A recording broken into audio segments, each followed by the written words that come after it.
Could you also just, briefly touch on the health plan? Because it's something a lot of people don't talk about, but I know for my daughter and for many of my friends' kids, that's a really essential part of the IEP, not to be overlooked. So is there anything you want to say that parents need to really think about with that health assessment? A health plan is, first off, if you need a health plan, it should be a part of your IEP. That seems obvious to a lot of people, but there are some districts that I'm familiar with that will do what they call an IHP, which I think is Individualized Health Plan, which is a separate document that the school creates.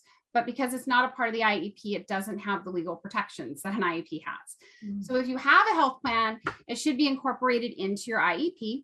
A health plan is needed when kids have a medical condition that the school needs to be on top of. An example might be if they have an allergy to peanut butter.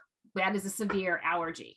If there's a seizure protocol, or if your child is going through chemotherapy for cancer, right?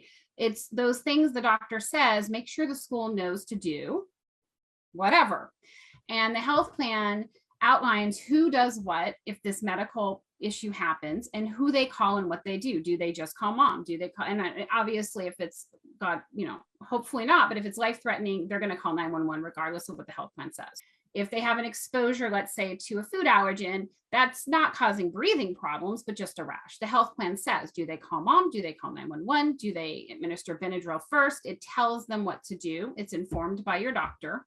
And it should be included if you have an IEP in the IEP. And it can also help with with staff training. Yes. My daughter has an epilepsy plan. And so that means that, whenever somebody new comes onto her team, they're going to be part of that training of what is the protocol if something would happen at school.